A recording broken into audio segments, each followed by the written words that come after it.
Hey, good evening, everyone. John Henry Soto here, along with George Batista. Welcome to Counterparts. Holy cow. George and I have been saying holy cow for about a week and a half now. Steve Smith is on the show tonight, legendary drummer, Rock and Roll Hall of Fame, Vital Information, Journey. I mean, we are going to have an amazing conversation. Please hang out while we listen to a little tune.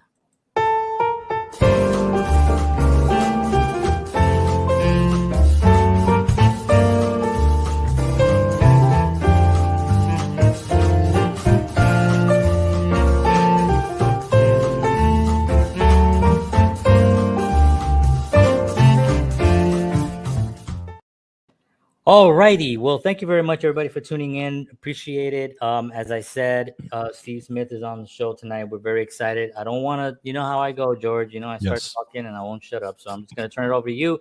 Let's give some love to one of our sponsors, and then let's just get the show on the road. Absolutely. Well, the Counterpart Show is brought to you by Wellness Resources, a family-owned and operated nutritional supplement company providing the highest quality, clinically formulated supplements since 1985. Find out why Wellness Resources supplements are the top choice of health-conscious individuals around the world. Make sure you go to myvitaminresource.com, and if you enter the promo code Counterparts, you will get free shipping on all orders. Check it out. All right. Sweet. So, John, I'm very, very excited today. We have Mr. Steve Smith on the show, and just a little bit about Steve. I can go on and on about him, but just a little bit about him. He's an American drummer, well known for being a member of the rock band Journey across 3 tenures. As a session musician, he has worked with notable artists such as Mariah Carey, Andrea Bocelli, Savage Garden, Jean-Luc Ponty, and Bryan Adams, just to name a few. Steve has also had tremendous success leading his own jazz fusion group called Vital Information. He's recorded many albums with them. Modern Drummer magazine readers have voted him the #1 all-around drummer 5 years in a row. In 2001, the publication named Smith one of the top 25 drummers of all time. And in 2002, he was voted into the Modern Drummer Hall of Fame. On top of that, in 2017, he was inducted into the Rock and Roll Hall of Fame as a member of Journey. And John, this is absolutely exciting for us to be, and it's an honor to have him on. So without further ado, ladies and gentlemen, Mr. Steve Smith. Ooh. All right.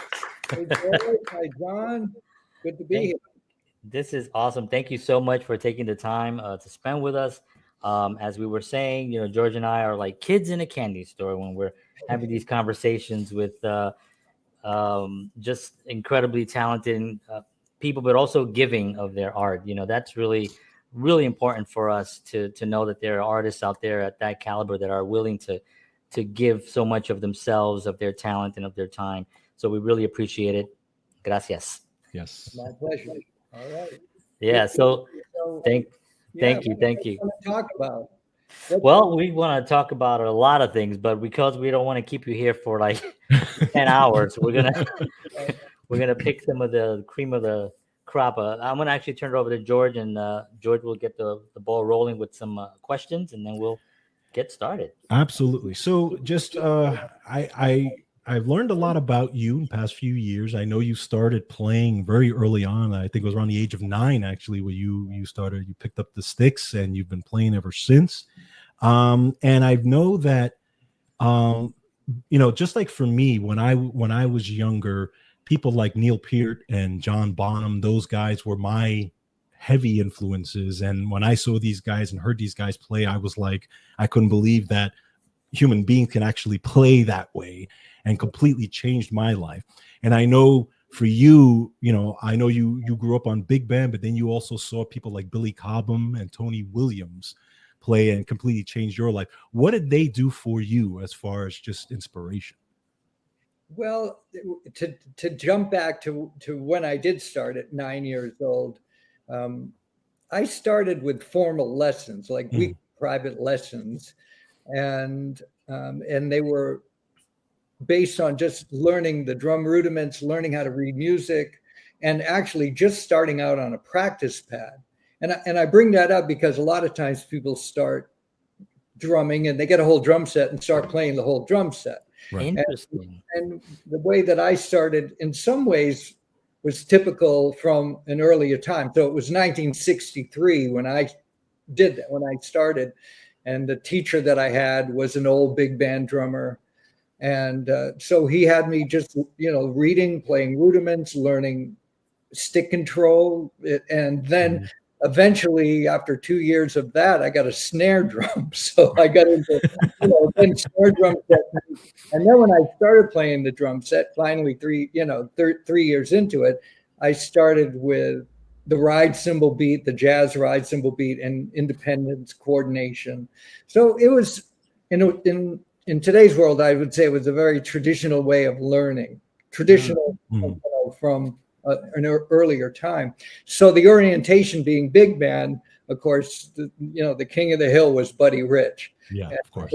As a incredible drummer, but especially he was touring with this big band. And growing up in the Boston area, luckily I got to see him a lot.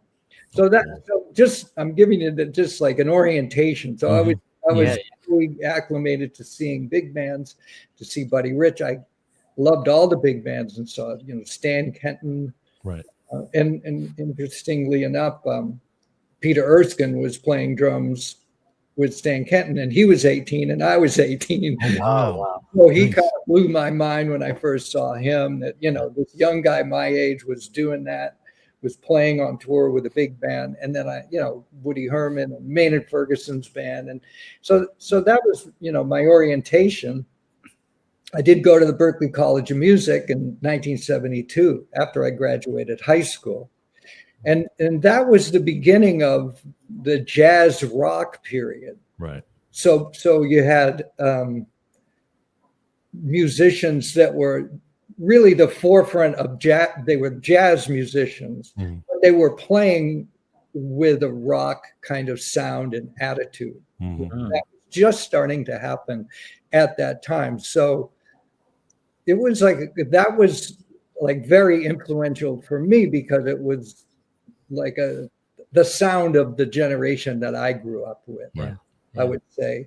And I did, I told you that I saw Billy Cobham in 1974. So I had heard Billy Cobham with the Mahavishnu Orchestra on recordings. Right. And they made their recordings from 71 to 73. And then Billy Cobham left the band and started his own group, which I saw in 1974. So that was kind of a mind-blowing game changer to see him at that time. And I saw him in a little club in Boston that was called Paul's Mall, and it probably seated about 200 people.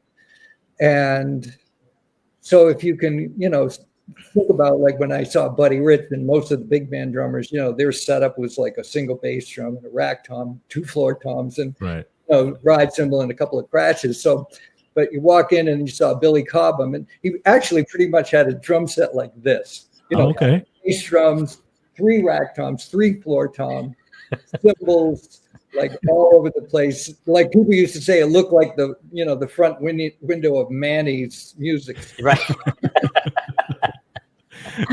But the way he played it was also unprecedented. So for me, he was the first drummer that I ever saw that was a match grip. So I'd seen match grip before, but everyone played traditional. Yeah. So it was unusual for me to see match grip, and really it was just like seeing a lot of the 60s rock drummers on the Ed Sullivan show. It was like, whoa, what's that? It looked weird to me. It didn't look right, but Billy Cobham played match grip. Yeah. And he was an incredible virtuoso, and he played open-handed. Yeah. And meaning he didn't play crossover here in this, he just played the hi-hat. Where is it? With the left hand. Right, exactly. Right hand. And then he had his China cymbal upside down. It was bizarre to me, because on purpose. Yeah, and it all worked into, and his chops were just absolutely unbelievable. Wow. So there was that was pretty mind-blowing. And then about a year later, in the little club next door, which is called the Jazz Workshop, I saw Tony Williams play with his group called the New Tony Williams Lifetime with Alan Holdsworth, Alan Pastor, Tony Newton. And it was a similar kind of mind-blowing experience because these drummers were playing jazz, but they were playing it with this rock sound and attitude. So that had a big impact on me. So I think, then there was Lenny White. Of course, sure. And Alphonse Mouzon with Larry Coryell's group. And then I saw Mike Clark with the Headhunters and Dave Garibaldi with Tower of Powers. So there was, like, I had grown up with the jazz guys that were playing very straight ahead, but these guys were taking that ability and then mixing it up with the more rock and R&B, funk, a little bit of like Latin, so fusion. It is just everything, like all kinds of the styles of U.S. music put into one. So in a way, that became more my concept, and then I think I can do a lot of different things, but in a way that was the main thing that I got into at that time.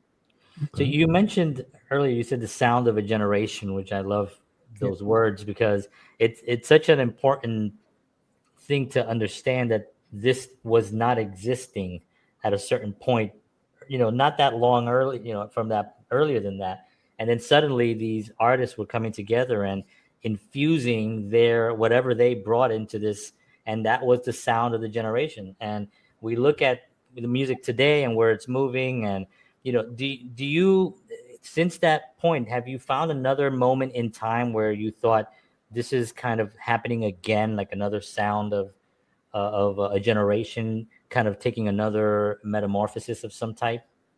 Not as profound as what happened at that time, right? There was, and I'm in the time I mean is like, say, the mid '60s, into the mid '70s, kind of this. Yeah, right. It's about a 15-year window of like where. And I think because you had young musicians playing jazz, but they could appreciate the Beatles and the Rolling Stones and Boys, and then Jimi Hendrix and Cream and Led Zeppelin. They could appreciate all that music as well as, as much as they could appreciate earlier Miles Davis and John Coltrane, because even Miles Davis himself, when started following a direction like that, and then pretty much everyone that played with Miles Davis started their own band on this cutting edge of jazz rock fusion. So in my mind, in those years, I wasn't seeing it as a separate music from jazz. I was just seeing it as the modern way to play jazz. Right. Oh, interesting. Yeah.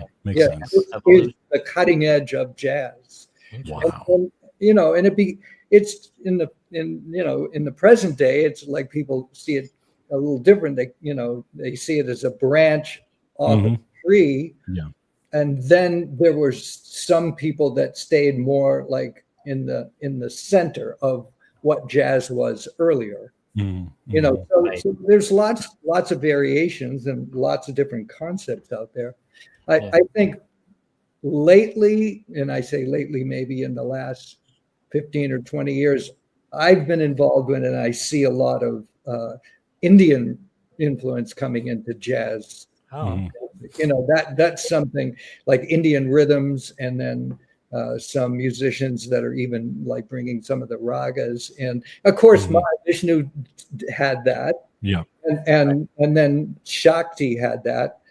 And those were bands, the John McLaughlin bands from the early and mid 70s, but it's coming a little bit more prominent now. It's not like a huge thing, but it is definitely bringing some new information into the jazz world, melodically and rhythmically. Yeah. I want to ask you about Buddy Rich, because I see, you're both drummers, so you're seeing something that I'm not seeing. I'm seeing amazing rhythms. I'm seeing speed. I'm seeing, the playfulness of the whole thing. Would you say he was the best? I would say, yes. I don't think there's really any doubt about it. Really? Yeah. He had a virtuosic ability that I don't think has been matched. Mm-hmm. And it was, and it's not like it was gone. He didn't go about it with, right, as far as I can tell, with lots of study and in practice. It was pretty much a natural gift. Yeah. And he grew up at a time in an environment that he could hear some of the greatest drummers at that time, and somehow he was able to intuit how to do that, and physically he could do it. And I know I've heard you guys on your last show, you were talking about Neil Peart and Gruber.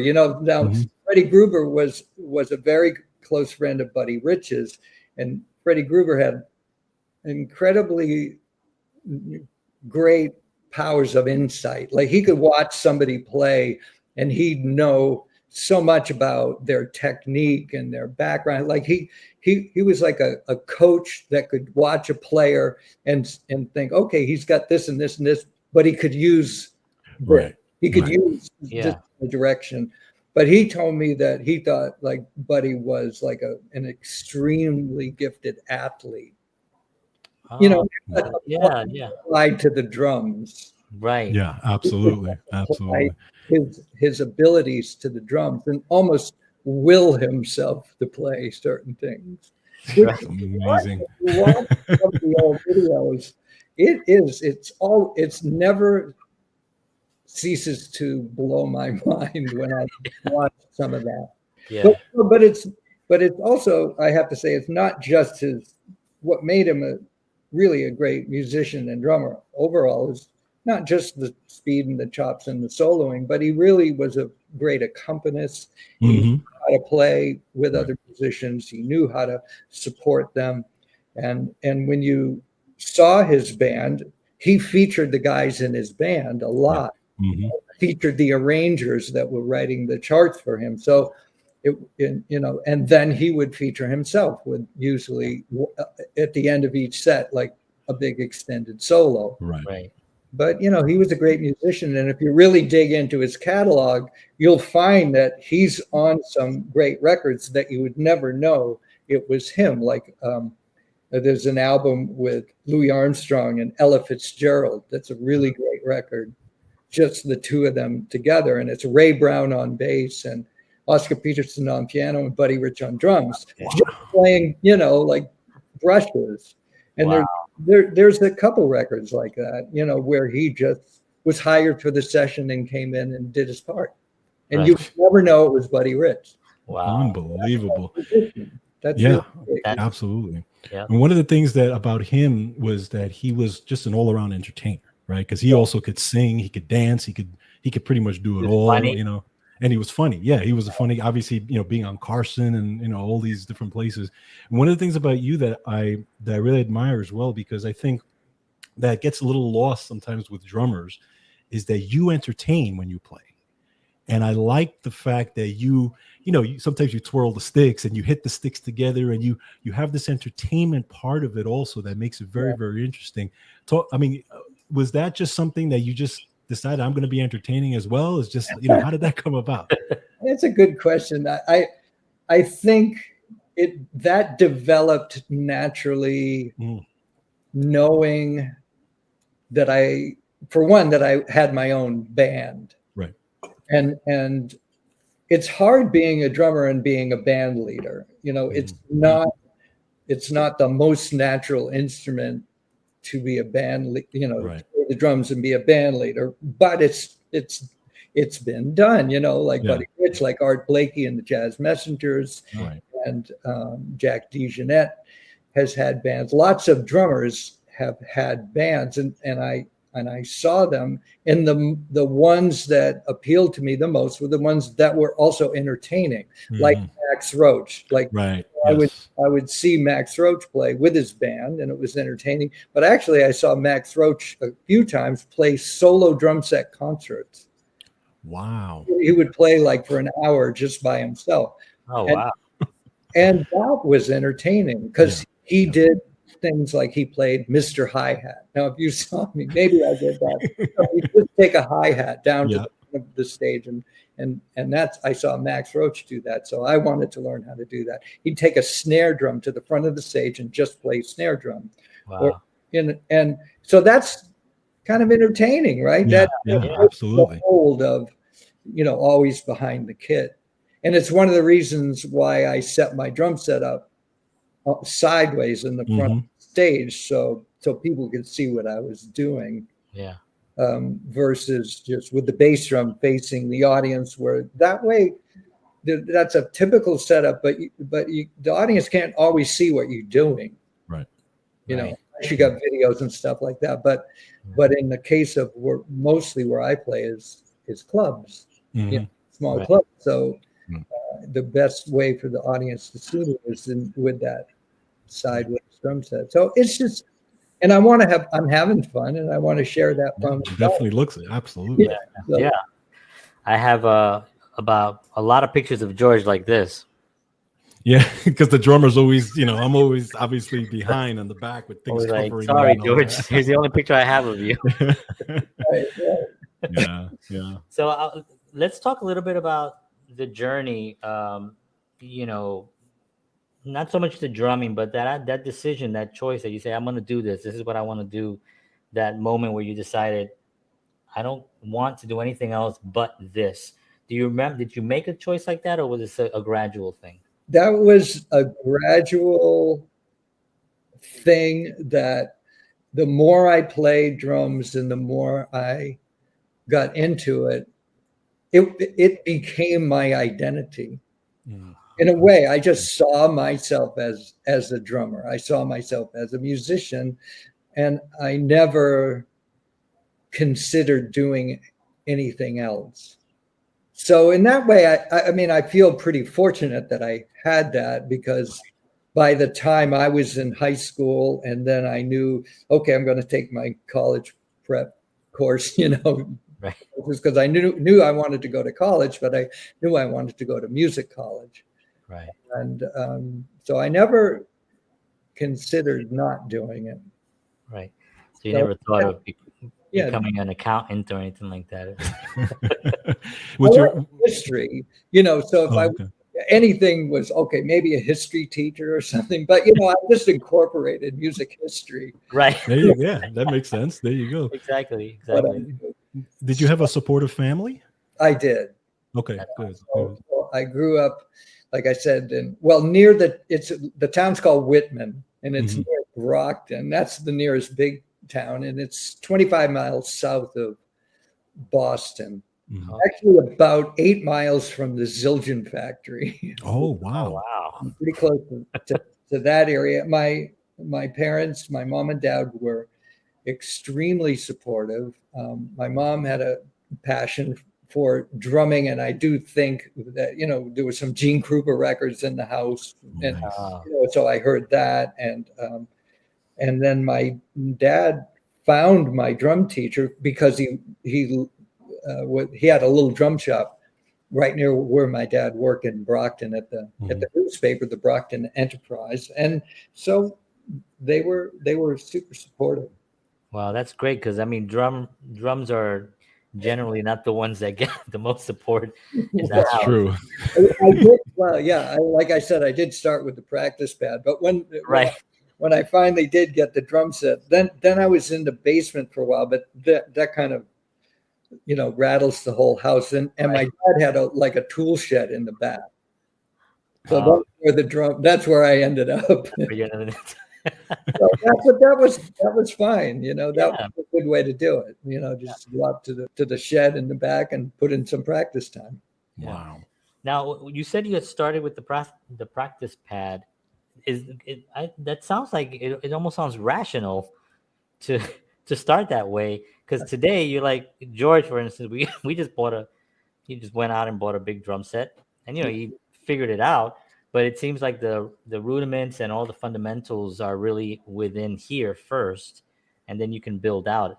Do you recommend people, anyone that's starting out, to start that way? I personally, from my own experience, feel like it's a great way to do it. Mhm. Right. And the reason is if you get a whole drum set to start with, you'll start off by playing beats.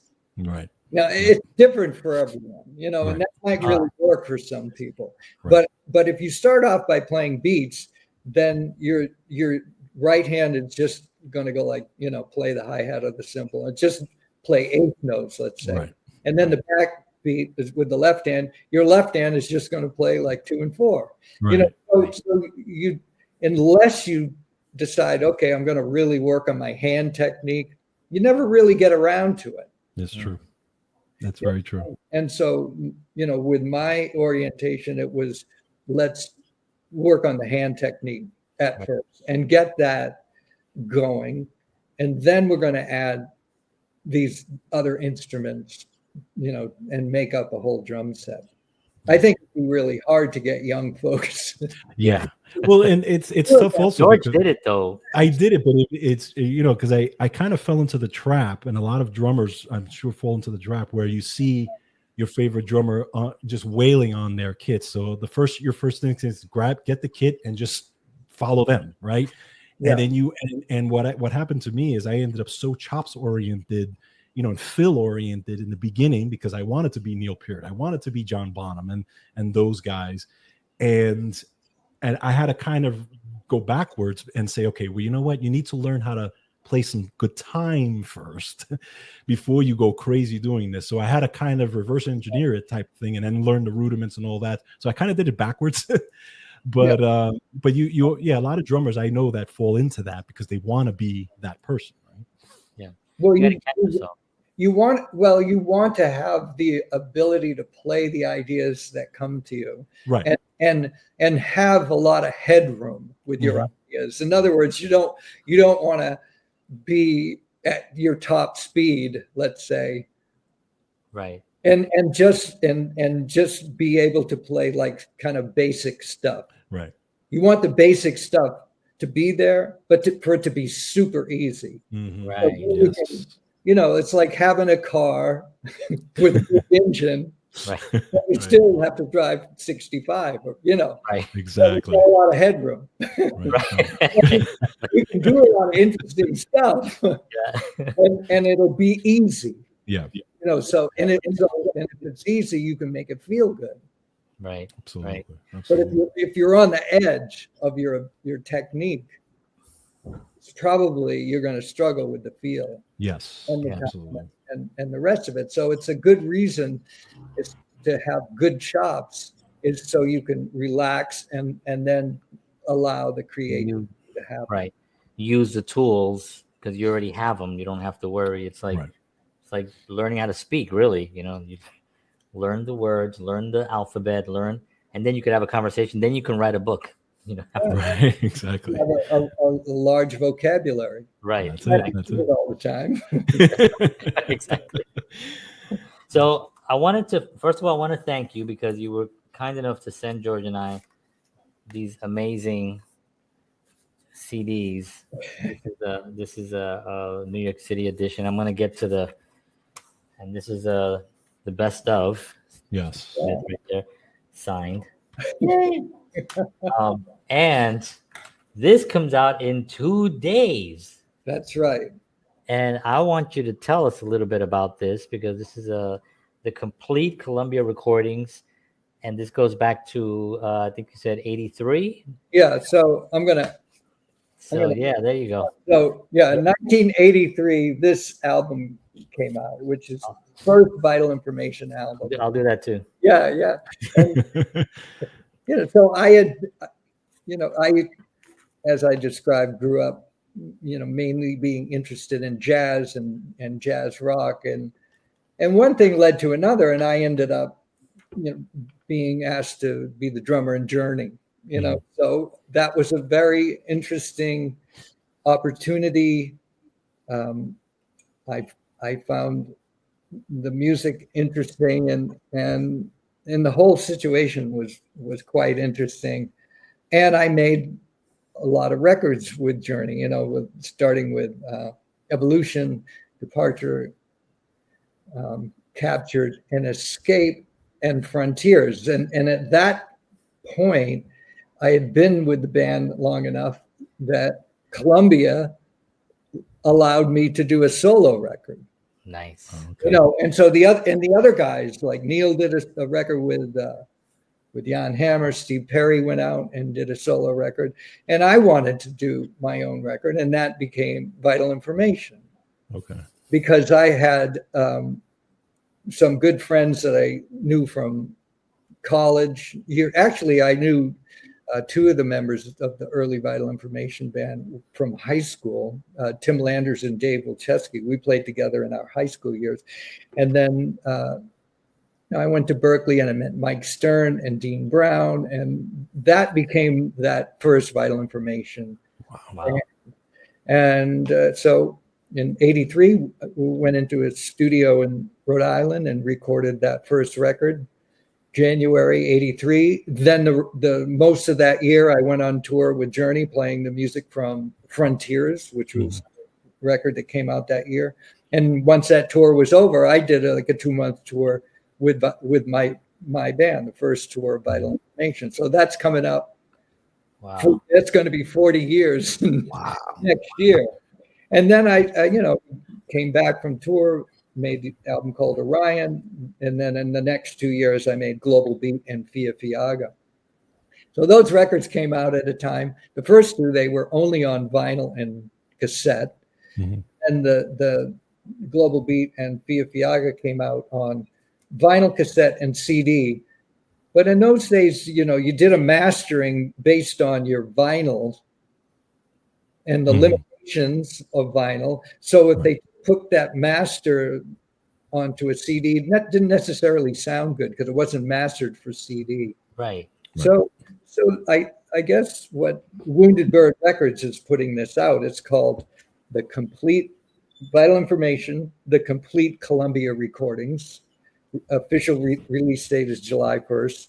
And when Wounded Bird asked me if I would want to do this, of course, they have to license the music from Sony Music, which now owns that Columbia catalog.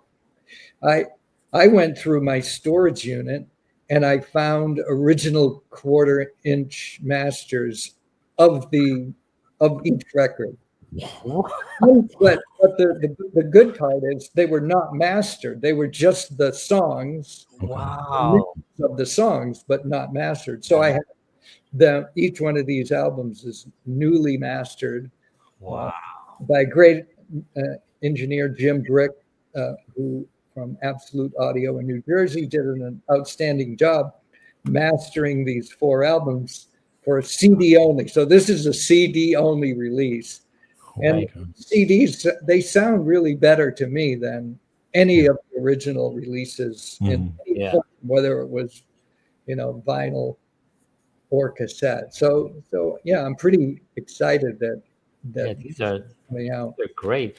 So you somehow, what you found wasn't mastered. It was actually the individual tracks you just had. Well, what it was is when you finish a recording, you put all like 8 songs or 10 songs, whatever it is, onto a 1/4-inch reel, and send that to the mastering guy. And but what I still had was what they called safety copies. Oh, okay. So you make a duplicate of that, and I just kept it. And I was like, what am I ever going to do with this? This? Yeah. 40 years later, I found a use for it. Yeah, finally. But those tapes were so old, you had to go through a process, Oh, I can imagine. Yeah. Take them, and then they put them onto digital, and then they work in the digital realm. But Right. That's so great. Well, yeah, I just actually arrived today. I went to the mailbox. I pulled out the envelope. I was like, yay! So I'm going to be playing this a lot. So thank you so much for that. So are you going to be, obviously you're going to be touring at some point. Do you have something set up to promote this new release? I'm not touring at this point to promote that, but I'm talking about it in interviews. I will be playing a few gigs in September with a new lineup of Vital Information. Okay. We'll be playing in Rhode Island and then 3 nights at Birdland in New York City. So nice. Those dates are listed on my vitalinformation.com website. But my agent is currently booking 2 tours for Vital Information for 2023. A West Coast tour in March and an East Coast tour in June. So we're talking about basically like a year from now. Right. But with COVID and getting canceled and musicians getting sick, I've been keeping a pretty low profile. Yeah. But I really like what you did during COVID when you started from the practice room. Right. That was fantastic because you really, you took advantage of the platform and say, listen, we can't, you guys can't tour. A lot of musicians weren't working, obviously, but at least you were still providing value and information to the drummers and out there and saying, hey, we could watch you and we can learn stuff and we can practice at home and watching you and stuff. So it was fantastic. Yeah, that was something I felt I needed to do just to keep myself busy and creative. Mm-hmm. And it was rewarding because I do practice every day or almost every day. And I'm always working on new ideas. And I just thought, well, let's document some of this and put it out there and just keep some energy going, creative energy going for myself. And then, people responded and they enjoyed those videos. Definitely. That's great. So I wanted to ask you about the experience with Journey because it is a massive, I can't even imagine what it must be like to be, you have to get into a van and you got to escape the stadium. I mean that whole thing. I've seen footage. I've seen some video footage and stuff. And it's what is that? Because you're really in a great position because you're able to you do Vital Information. You have this amazing work. It's your work. It's your passion. And then you have this other monster that kind of like that you were part of that kind of had this this life. What was that balance like for you? It must have been a tremendous. Well, if you're talking about going all the way back to like 1978 to 85, when I was in Journey and we were in the process of writing music, recording albums, putting them out, and then going on tour, and just like it was a yearly cycle that would happen. Wow. So we would spend about 3 months at home, but working 5 days a week. So we lived. The band was based in the San Francisco Bay Area, so I moved. I had to move there, so I moved to. At first, I moved to Mill Valley, and we would rehearse in Oakland, California. So that it was like 20-minute, half hour. It was before like tons of traffic. It was not that bad of a commute. But we would go to a rehearsal hall and just jam and come up with songs by, someone would bring in a riff or a chord progression, or I would play a groove, or there'd be a bass line, and then and we would write music organically like that. Steve Perry would find melodies over the grooves and the riffs and chord progressions, and so the music developed quite organically with the 5 people in the room. And so our goal was to write an album. Mm-hmm. It wasn't, yes, we wanted songs that were popular and have them on the radio, but it's not, I don't ever feel like we were a band that was trying to write hit songs per se. We were trying to write a good album. Right. And so we knew we needed songs that would go on the radio, but we were trying to tell a story also, 10 songs that worked together and made sense. And we would rehearse a lot. And by the time we got to the studio, we were prepared so we could make an album in a fairly short time.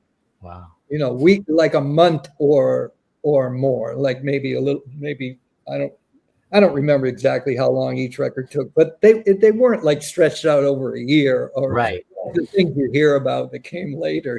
Yeah, Because then we had a tour, like our manager, Herbert, just like he already had his book, so we had deadlines, so it was very businesslike. Yeah. In that way, it's like we were creative, but we were focused, so we rehearsed 5 days a week, learned the music, went in the studio, made the record, and then go on tour. And things started slow. And when I first started in the band, the venue size was like, it was theaters, 2,500 seat theaters. Mm-hmm. And then eventually we moved into small arenas. So like arenas being like 10, 15,000 up to 20,000.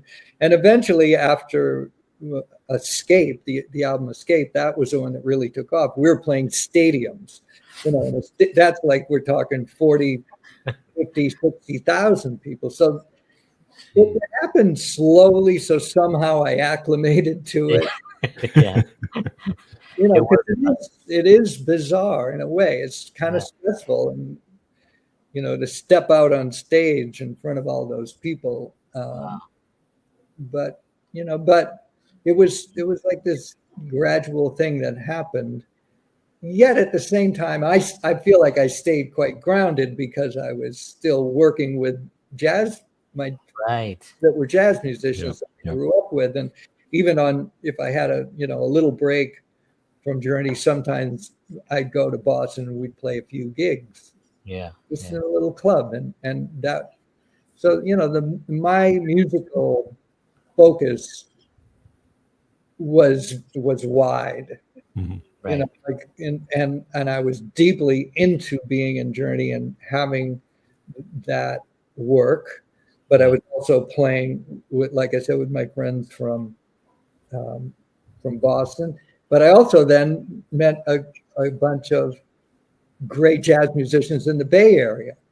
And so, and you, John, you mentioned, you really loved Santana. Well, Tom Coster was like Santana and Journey, they are related because the original singer, organist, Greg Raleigh from the first incarnation of Santana left Santana and co-founded Journey with Neil Schon, and who was also playing in Santana in the early 70s. That was like Woodstock years, right? Yeah, actually, Neil came a little afterwards. Right after that, yeah. But in the early 70s.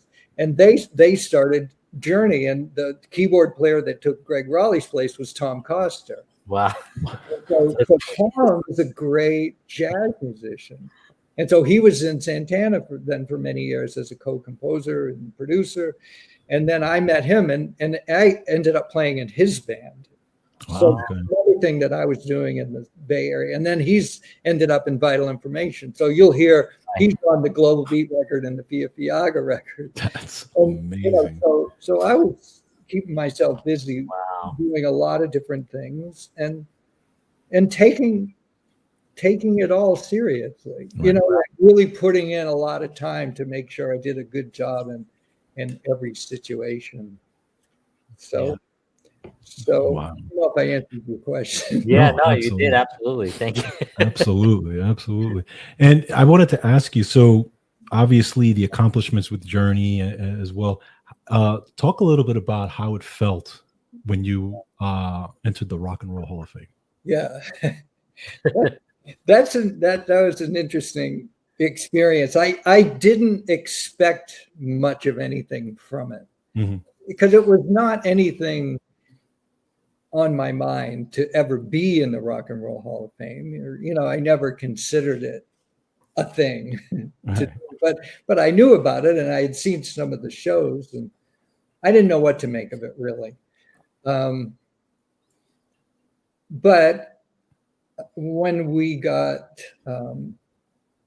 voted to be inducted into the Rock and Roll Hall of Fame, of course, then, became a big deal for us to get ready for, So we put together what we were going to play, a few songs, and had to, get a speech together. But I didn't think it was going to be a big deal. But interestingly, my wife Diane and I, we showed up it was in Berklee. Is it Berklee Stadium? Oh, Barclays Center. Yeah, it was in Brooklyn. Yeah. And so we showed up, and it was, it was a pretty big to do, and and then the show started. Now, once the show started, it was actually one of the best shows I'd ever seen. Wow. It was so interesting. Like, the sound was great. And so we were starting to get caught up in it. It was really, so it was like Electric Light Orchestra played. Oh, wow. Cool. Nice. And then Alex Lifeson and Geddy Lee, and they inducted Yes. Right. Oh, okay. Yeah, that's right. Geddy Lee played bass. And it was great. And actually backstage, I had a nice long conversation with Bill Bruford. Oh, okay. He was there. He was like, "What are you doing here?" Well, from Journey, goes, "Oh yeah, I forgot you played with Journey." He was there getting inducted with Ed. So in the end, it was pretty exciting. And then to be, to play for everyone and to be inducted. Right. It did feel like, it was a pretty exciting thing. And so that's so funny that you. Cool. I felt really good about it, as it was happening. So right. And we saw Joan Baez, and she was amazing. Tupac got that was his night. So there was a lot of great music. Wow. It was a good experience to be there. It's so funny that you kind of thought it was going to be like a nice banquet with like a little dinner, a few speeches, and then you get a little ribbon, right. and then you walk out. I did get a beautiful truck. Yeah, you got a nice. Absolutely. That's it. Yeah. I think I have. Oh, it was cool. Yeah, it was exciting. I have a picture of you there holding it. Oh yeah, there he is. Yep, that's exactly. Love it. That's awesome. So it's 47 minutes we've been going. Wow. I feel like we've got so much. Our audience, like I said before, we usually try to bring guests that would inspire and let people know that there's, no matter what's happening right now, the last 2 years have been challenging for everybody, especially artists that haven't, bread and butter is when you go out to perform. And so there are artists out there now that I know some that are still kind of a little bit hesitant to get out there or even do something like this. Do you have any, advice or something that you would, I know it's kind of a big question, but any kind of, just thoughts that you would actually like to communicate to anyone out there that's kind of feeling a little bit of pressure, wanting to get out there again? Well, I'm one of those people that have not really. We are too. Yeah, I miss playing with other musicians a lot. And when I first was experiencing staying off, not being on tour, in some ways there was a certain relief to it. Because if I look back at my schedule, it was pretty crazy. Yeah. I was working all the time with very little time at home. So I found in some ways a relief to be at home, though I was still going on a lot of the energy that had been built up from years before. So when I started, like from the practice room, I had a lot of ideas and a lot of energy. But as time went on, that energy dissipates. Right. And now I'm having trouble myself, staying really motivated. Sure. But I push myself to practice most days, because I do know eventually I'm going to be out there playing again. Right. Yeah. And so the practicing, I like sometimes people, they ask me like about I practice even when I don't feel like it. And so, like what, why do I do that? It's because when I'm on tour, I don't necessarily feel like playing every night either. Right. I mean, realistically, Yeah, sure. Sure. For 6 months or even for a month, you don't always want to play every single night. Right. But you need the chops to do that. And the chops come from, for me, the fact that I practice pretty much every day. So then you can access your best abilities even when you don't feel like it, because the chop of putting in that daily practice is there. So I do encourage people to practice every day or close. Like I do 6 days a week. I try to take Sunday off. Sometimes I'll take another day off, but I'll put in, an hour, 2, 3, not usually more than that. But I feel like it's important to keep my chops up, which that's hard to do without a lot of live playing. But I do work on that. And I give myself assignments, like if I have a good idea, I feel like it's a good idea, I'll write it out and then give myself variations of the idea, and then and work on it in a pretty organized way, because like I said, going back to when I first started taking those weekly lessons, one of the things I learned from the weekly lessons is I have 6 days to work on this, and then I have my next lesson, and I don't want to disappoint my teacher. Right. Exactly. So there's this. The chops of you get an assignment, you have the deadline, and you work on it, and then here you go. Now that happens in your professional life. Sure. You're going to have to learn these tunes, then we're going to have a recording session, or you're going to learn these tunes, and then we're going to go out on tour and play them. So that system that is in place, and it's good to keep it in place. And so somehow, like if you saw from the practice room, like some weeks I was working on the Charlie Wilcoxon book. Some weeks I was working on the new Steve Gadd book, Gaddamans, so even if it wasn't my idea, I just open up an old drum book that I had.